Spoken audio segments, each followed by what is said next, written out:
आणि आता पप्प्याचं लग्न होणं म्हणजे लई उजळ भाग्याचीच गोष्ट आहे सध्याच्या काळात. पप्प्याचं लग्न लवकर होतंय का? झालेत का तुमचे? ताई पहा ना, एखादी सून आली तर लई बरं होईल, मोकळी होईल. मी कशाची मोकळी कशाचं काय? पप्प्याला पोरगी तर भेटली पाहिजे, पण पप्प्या तसं वागत नाही ना.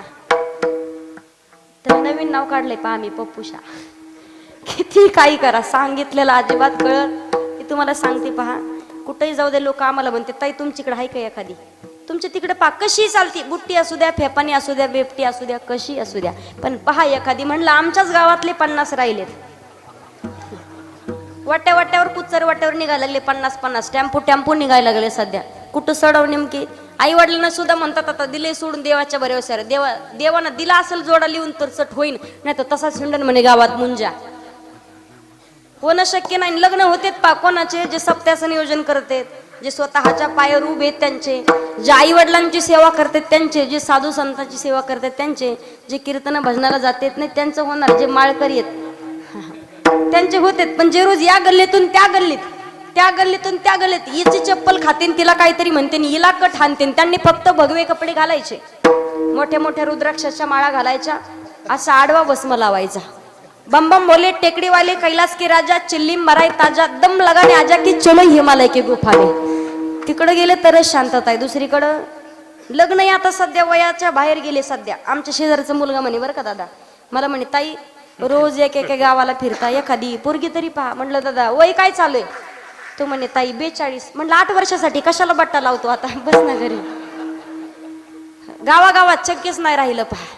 लग्न होणं भाग्याची गोष्ट आहे. मी तुम्हाला सांगू, लई दिवसानं मुलाचं लग्न झालं, बऱ्याच दिवसानं मुलगा झाला, घरामध्ये सून आली, गाडी बंगला जमीन जुमला प्रॉपर्टी भेटली की तुम्ही म्हणता उजळली भाग्य. आता म्हणू नका असं माझं मतच नाही, पण साधू संत महात्मा मंडळी म्हणतात भाग्य तरी नोही धनपुत्र दारा आणि निकट वास बरा संतापाई. मुलगा झाल्याच्या नंतर मना उजळले भाग्य आता, पण मुलगाही तसा निवडला तर मुलगा पाहिजे कुळी कन्या पुत्र होती जे सात्विक तयाचा हरिक. त्या लेकराचा आनंद जगाच्या मालकाला. सात्विक ईदही लोक नीट म्हणत नाहीत. एका कीर्तनात गायन करायला होतं, मी घेतला अपोली हिता अभंग. कानपूर लाईन खराब होती, MS 70-75 वर्षाची होते, गाडीची नाही ती वयाची पासिंग आहे.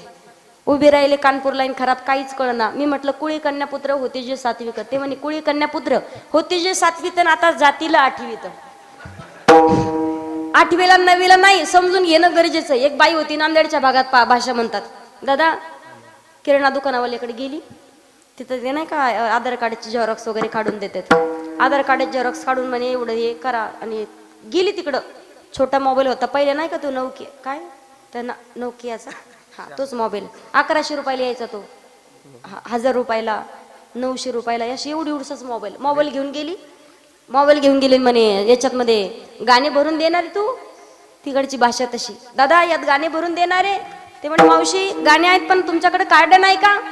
मेमरी कार्ड नाही, पण ते आधार कार्ड आणलं ना बे मी. आधार कार्डात गाणं येतं का? आधार कार्डात गाणं नाही येत ना. ती म्हणे मोदीने तर सांगितलं काही बी चालतं म्हणून, कोणतंही कार्ड आधार कार्ड. असं जमत नाही, समजून घेणं गरजेचं असतं जीवनामध्ये सध्या. मग मला सांगायचं, मुलगा झाल्याच्या नंतर मना उजळले भाग्यात पण लेकरू तसं निवडलं पाहिजे. त्या लेकराचा आनंद जगाच्या मालकाला झाला.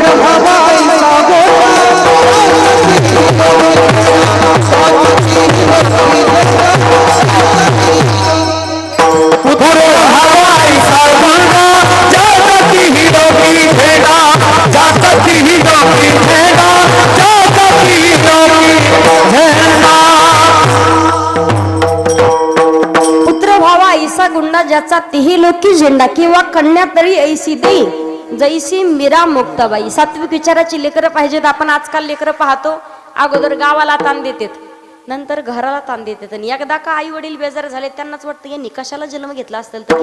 मी तुम्हाला उदाहरण सांगते पहा. एका वडिलाला 2 मुलं होते. सालान नाहीत करत आपल्याकडे, सालानच म्हणतात ना.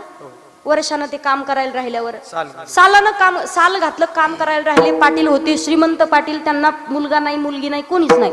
भले दिप्पाडचे दिप्पाड 4.5 क्विंटल. इथे दाखवायलाही माणूस नाही, तसं नाही दाखवलं असं तुम्हाला. 4.5 क्विंटल होते पाटील बुवा. त्या मालकाला काहीतरी काम निघालं त्या गड्याला, आणि त्यानं सांगितलं म्हणे बाळू जा बरं जरा पाटील बुवाकडून 10,000 रुपये घेऊन ये. मी सांगितले पाटील भाऊला कालच देतील म्हणून. पाटलाकडे गेला आणि पाटील भाऊंकडे गेला आणि पैसे मागितले. पाटील पैसे आणायला गेले, दुसऱ्या मजल्यावर होते. पैसे आणायला गेले तोपर्यंत वरती गेलं, लागलं हसायला भल्या मोठ्या मोठ्याने. हा म्हणे झालं काय तुला हसायला? म्हणे काय नाही, एक विचार करत होतो. म्हणे तू हसतो का? नेमकं हसतो का त्याचं कारण सांग. तो पाटलाला सांगायला लागला, म्हणे काय नाही, थोडा विचार केला मी की पाटील तुम्ही एवढी मोठी तब्येत म्हणे तुमची, तुम्ही गेल्याच्या नंतर एवढ्याशा दरवाज्यातून तुम्हाला खाली कसं काढावं? गावाला नाही म्हटला, तुम्ही गेल्याच्या नंतर तुम्हाला कसं काढावं? पाटलाला रागाला ठेवलं बांधून, त्याला बांधून ठेवलं. हा मुलगा ये ना म्हणून दुसऱ्याला पाठवलं, बाळू तू जा आता. बाळू आला म्हणे बांधलं का? म्हणे माझ्या भावाला. तुम्हाला काही कळतं का? पाटील भाऊ म्हणतात थोड्या मोठ्यांचा आदर सन्मान करायचा काही कळतो की नाही तुम्हाला? खुशाला हसतोय का? हसत होता का? बांधलं त्याला का? बांधलं म्हणजे खुशाल म्हणतोय पाटील तुम्ही गेल्याच्या नंतर तुमची एवढी मोठी तब्येत आणि तुम्हाला वरून खाली कसं घ्यायचं एवढ्याशा दरवाज्यातून? हा मग त्याचाच भाऊ होता ना. हा म्हणे किती सोपं आहे पाटील, तुम्ही कशाला त्याच्या नादाला लागले? तुम्ही गेल्याच्या नंतर तुमच्यात का राम राहणार आहे का? तुकडे तुकडे करून काढू म्हणे आपण. पाटलानं त्यालाही बांधून ठेवलं. 2 तास झाले, दोन्ही मुलं येईना म्हणून स्वतः वडील आले. विचारलं पाटील भाऊ का बांधलं? तुम्हाला काही वाटतं का? म्हणे लेकरं तुमचे थोरा मोठ्यांचा आदर सन्मान काही संस्कार वगैरे आहेत का नाही तुमच्या लेकरांना? म्हणे झालं काय झालं? एक म्हणतोय पाटील तुमची एवढी मोठी तब्येत, वरच्या बंगल्यातून तुम्हाला खाली घ्यायचं कसं? आणि दुसरा म्हणतोय किती सोपं आहे तुकडे तुकडे करून काढायचं. हा त्यांचाच बाप होता. म्हणजे किती सोपं आहे, तुम्ही काय लहान लेकराच्या नादाला लागले? म्हणे पाटील तुम्ही गेल्याच्या नंतर असंही तुम्हाला मागं कोण नाही, लेकरं नाही ना, मुलगा नाही ना, मुलगी नाही, पत्नी, काय करायचं तुम्हाला? तुम्ही गेल्याच्या नंतर बंगल्याला आग लावून द्यायची म्हणे डायरेक्ट. मला सांगा लेकराचा आनंद होईल का जगाच्या मालकाला? सात्विक विचाराचे पाहिजे. तर इकडं नाटकं केल्याने छत्रपती शिवाजी महाराज होत छावा, 12 महिने तोंडात मावा, काही उपयोग नाही. एक मुलगा होता 23 वर्षाचा, बसमधून चालला, भली दाढी मिशा अशा वाढलेला, बसमध्ये आडी टाकून बसला, पायाची आडी टाकून बसला. आणि तेवढ्यात कंडक्टर आले, तिकीट तिकीट तिकीट. यानं गुपचूप तिकीट काढावं की नाही? तो म्हणतो भाग्य आहे तुमचं, राजू तुमच्या बसमध्ये आले. काय म्हणतो कंडक्टरला? भाग्य आहे तुमचं, राजू तुमच्या बसमध्ये आले. कंडक्टर पुढचा होता. अशी आड रानात बस उभी केली जिथं दुसरी गाडीच जात नव्हती. घंटी वाजवली, बस थांबली. तो म्हणतो राज हा घ्या मुजरा, गड आला, उतरा खाली. अजिबात नाही. मुलगा पाहिजे भगवान प्रभू रामचंद्रांसारखा, मुलगा पाहिजे बाळ ध्रुवासारखा, मुलगा पाहिजे भक्त प्रल्हादांच्या सारखा, मुलगा पाहिजे महाराष्ट्राचे राजे छत्रपती शिवाजी महाराजांसारखा.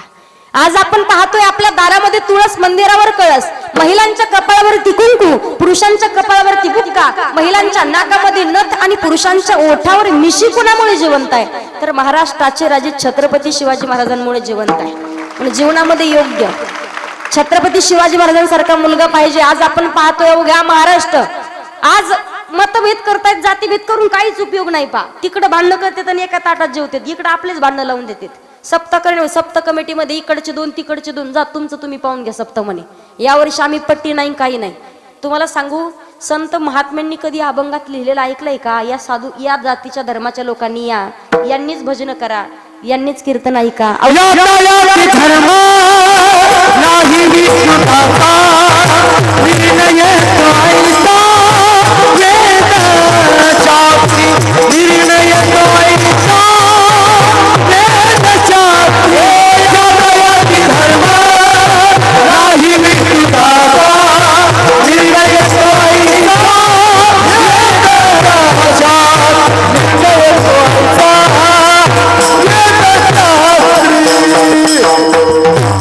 साधू महात्म्यांनी कधी जातीभेद मतभेद केलं नाही. पण याही पुढे सांगते छत्रपती शिवाजी महाराजांना सुद्धा स्वराज्य स्थापन करण्यासाठी प्रत्येक जाती धर्मातला माणूस, प्रत्येक जाती धर्मातला मावळा स्वतःच्या प्राणाची आहुती देण्यासाठी तयार व्हायचा.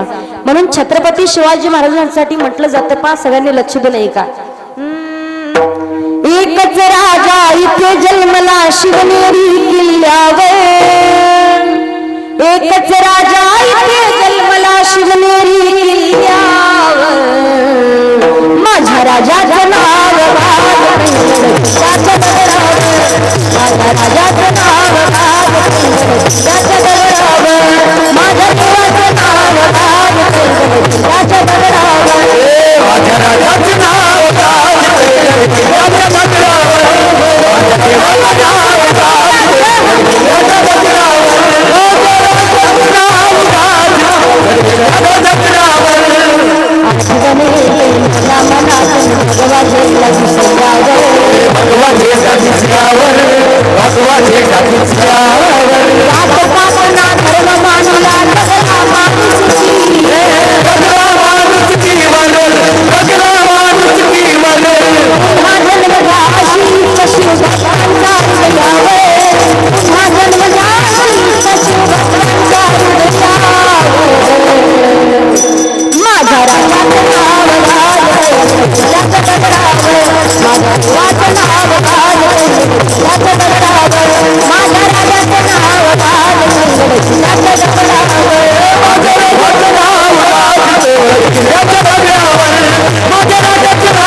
मला सांगायचंय काय, याला थोडस क्लिअर करावं तुम्ही, बिनकामाचं ऐकू नका देऊ. आवाज व्यवस्थित पोहोचला पाहिजे. बोलणंच कळत नाही त्यांना, इको नाही दिला तरी चालतंय. विठ्ठल विठ्ठल.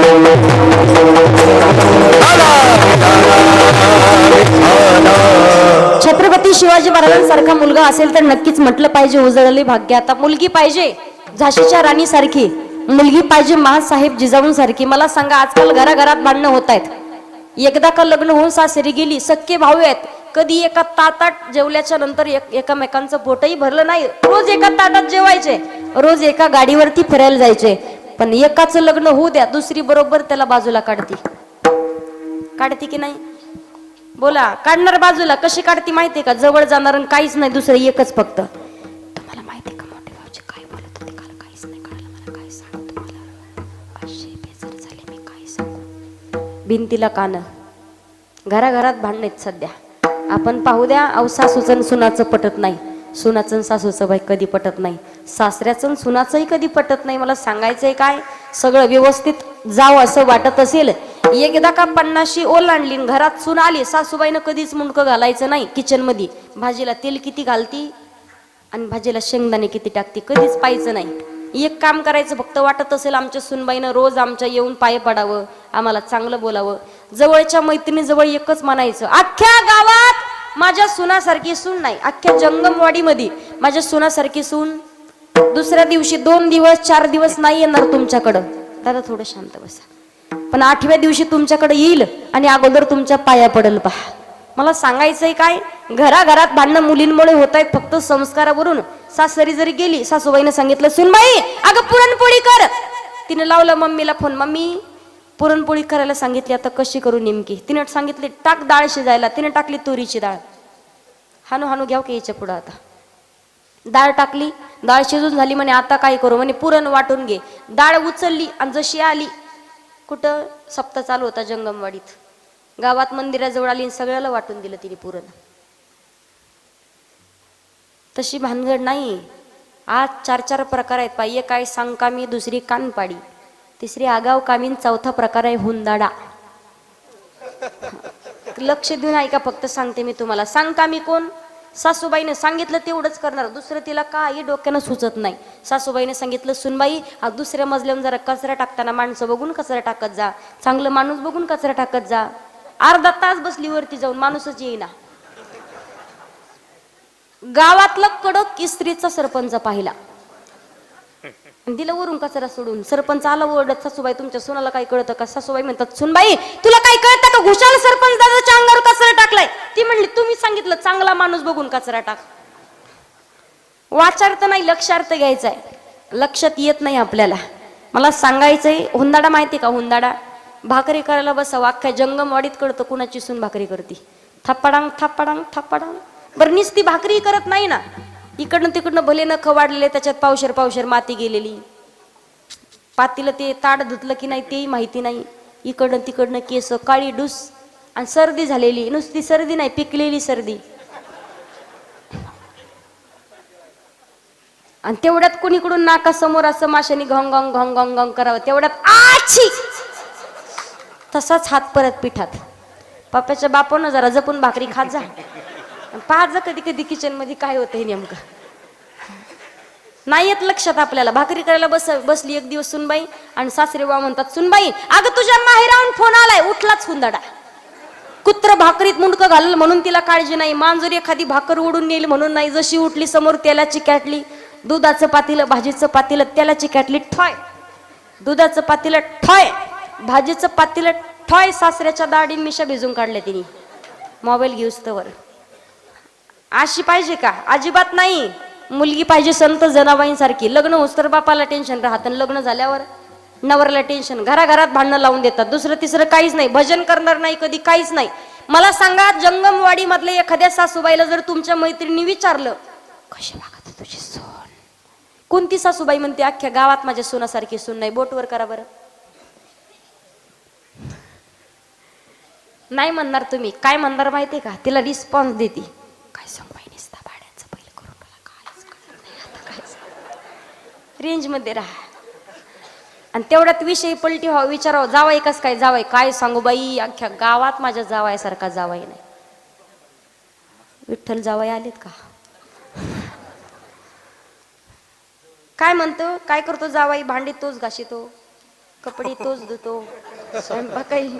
आमच्या दादाचं सांगत नाही मी, दुसऱ्यांचं सांगते. तिकडचं सांगते मी तुम्हाला. आणि इकडंच काय होतं नेमकं? मग जमत नाही अजिबात. मुलगी पाहिजे संत जनाबाईंसारखी. जगाच्या मालकानं बाईचं रूप धारण केलं. येग येग विठाबाई आणि माझे पंढरीची आई. संत जनाबाईंनी जात झटकून घ्यावं, जात्यावरती म्हणायच्या, सुंदर माझे जाते ग फिरते बहुतेक, ओव्या गाऊ कौतुकी तू.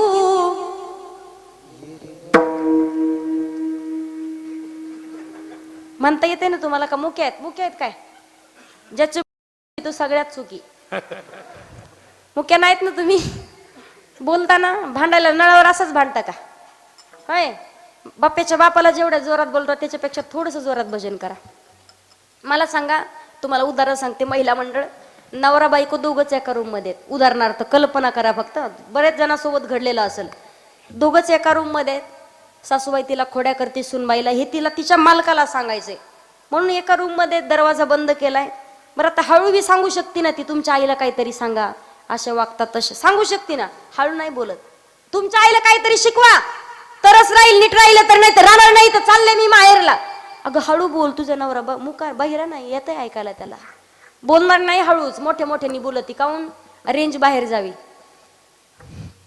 तिकडं सासूबाईचे कान टाईट होते, तेव्हा लक्षात येतं ही काय बोलती नेमकी. घराघरात भांडणं. मला सांगा, जातेवरची गाणी बोलता येते ना तुम्हाला? सुंदर माझे जाते ग फिरते बहुतेक, ओव्या गाऊ कौतुकी तू, ओव्या गाऊ कौतुकी तू. इथून पुढे जाणार नाही गाडी जोरात, जोर म्हणत नाही तवर. ओव्या गाऊ कौतुकी तू. काकडा इथंच होईल. ओव्या गाऊ कौतुकी तू. जी नाही म्हणणार तिला तिच्या तिच्या शेजारची शपथ आहे. पहा आता काय करायचं तर. ओव्या गाऊ कौतुकी तू. कसा आवाज निघाला? हा, असं आहे ते. कशा बेतात मरायला मग. आणि जरी एखादी शेजारची नाहीच म्हणली, लईच कदरलेली असेल, इथंच हाणायला बसले एकमेकीला. म्हणा ना, सुंदर माझे जाते ग फिरते बहुतेक, ओव्या गाऊ कौतुकी तू. आता शिक, जसे का आग्या मोळ्याच्या माशा उठल्यात. बऱ्या म्हणतात, बऱ्या. जातं कळतं ना, पण जातं आजी जातं. आता जातं नाही राहिलं, आता फक्त लग्नाला बाहेर निघते. ते बी इकडंच खेड्याच्या ठिकाणी. शहरात तर जातं नाही कळत. मला सांगा, पहिल्या काळात महिला लवकर उठायच्या, जात्यावरती दळण दळायच्या. 15-15, 20-20 जणांचं एकत्रित कुटुंब राहायचं. खटलं, ओरिजिनल शब्द त्याला खटलं म्हणतात. पहाटे 3ला 4ला उठायच्या, दळण दळायच्या. एवढ्या बाया हुशार होत्या, अक्षर ओळख नसताना सुद्धा नातीला गाणं तयार करतील, लेकीला करतील, मुलीला करतील, जावायला करतील. फक्त सुनाला कधी केलं नाही. गाणी तयार करायच्या. पण सकाळी उठून जेव्हा त्यांनी मग जात्यावर दळावं, तेव्हा पहाटे कुठंतरी सकाळी भाकरी व्हायच्या. मला सांगा, पहिल्या काळात महिला लवकर उठायच्या. आता ह्या नाही, आता हे उठतात अगोदर. खरी परिस्थिती आहे. असेल काही काहीच्या न, हा काही नाही, अनुभव घेतला बी असेल. उठतात सकाळी, स्वतःचं पाणी ठेवतात 5 वाजता, आंघोळ करतात स्वतः, त्यांना पाणी ठेवतात परत. सकाळी हळूच आवाज देते, पप्याची माय अगं उठते का, पाणी गरम झालं, उद्यापासून टाकून देत जा. एवढंच काम राहते फक्त. आता मला सांगायचंय काय, पहिल्या काळात जाते होते, आता जाते नाही राहिले, जातेचे गाणी बी नाही राहिले. एके बाईचं नवरा तुम्हाला सांगते, बहिणीनं भावाला गाणं तयार केलं. बहीण म्हणायची, लिंबाच्या ग झाडाखाली माझा भाऊ दारू पाडी, कोण्या मेल्यानं केली चाडी, आली पोलिसाची, आली पोलिसाची गाडी, माझ्या भावाला धरून जोडी. असं आहे ते. माझ्या बंधूच्या ग वाड्याला, आणि सोन्याचं ग कुलूप कोणाचं का असा ना, ते तिकडं कुलूप कोणाचं का असा ना, पण कुलूप हाय सोन्याचं. गाणे नाही विसरत. की आजीनं नातीला गाणं तयार केलं. आंब्याचं सीझन चालू होतं. आजी म्हणायची, आंब्याचा गरस पाणी टाकून केला नास, आणि माझ्या गठकीला नवरा मिळाला गांजा खास. तुम्हाला एक गाणं सांगते पहा. एका बाईचा नवरा 8 वाजले तरी उठच ना. 8 वाजले तरी उठच ना. नवरा गोदड्यात आणि हिनं केलं पहाटेच्या 5 वाजता चालू. पहाटेच्या ग पारामंदी जात वाज वंगा वंगा, जात वाज वंगा वंगान उठ गोदाड्यातल्या सोंगा.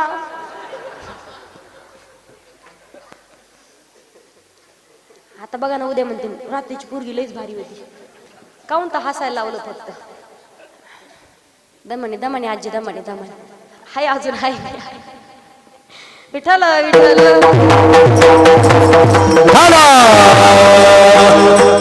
मला तुम्हाला सांगायचं, पहिले गाणी वेगळी होती. माझी आजी म्हणायची लक्ष देऊ नये का, पहिल्या काळातलं गाणं आहे, लक्षात जर आलं तर टाळी वाजवा, नाही आलं तर तशाच बसा.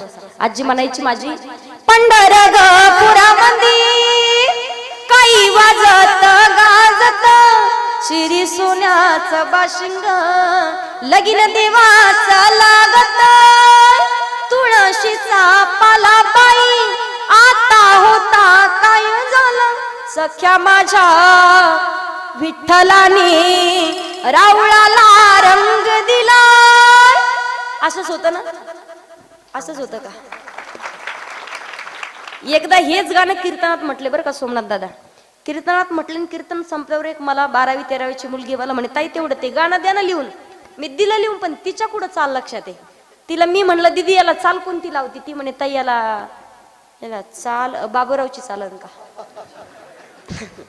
जात्यावरच्या गाण्याला विशिष्ट चाल असते, त्या चालीत गायलं तरच ते कानाला ऐकायला बरं वाटतं. संत जनाबाई म्हणतात पहा, तुझ्या कृपेने मला विठ्ठला, त्या अगोदर जात्याच्या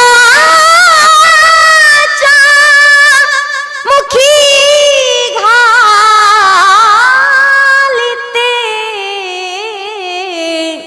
मोत्याचे दाणे, तुझ्या कृपेने मला विठ्ठला काही नाही बुने, माय बापा काही नाही बुने, पांडुरंगा काही नाही, काही नाही बुने, विठ्ठला काही नाही बुने,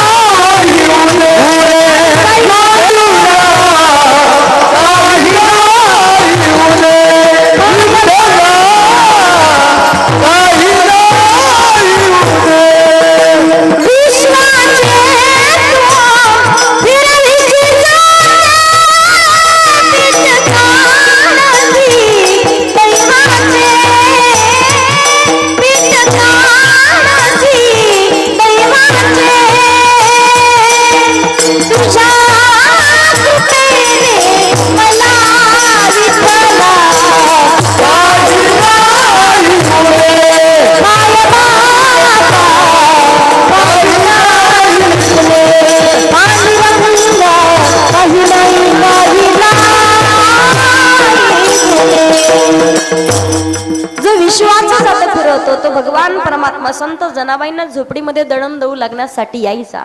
मला सांगायचे, अशी मुलगी पाहिजे. उजळले भाग्य आता जगद्गुरु तुकोबारे म्हणतात, आमचं भाग्य उजळलं कधी, माग शुद्ध दशमी पाहुणी गुरुवार केला अंगीकार तुका म्हणे. किंवा बाबाजी आपुले सांगितले नाम आणि मंत्र दिला रामकृष्ण हरी. जेव्हा गुरु स्वप्नामध्ये आले, रामकृष्ण हरी हा मंत्र दिला, तेव्हा आमचं भाग्य उजळलं.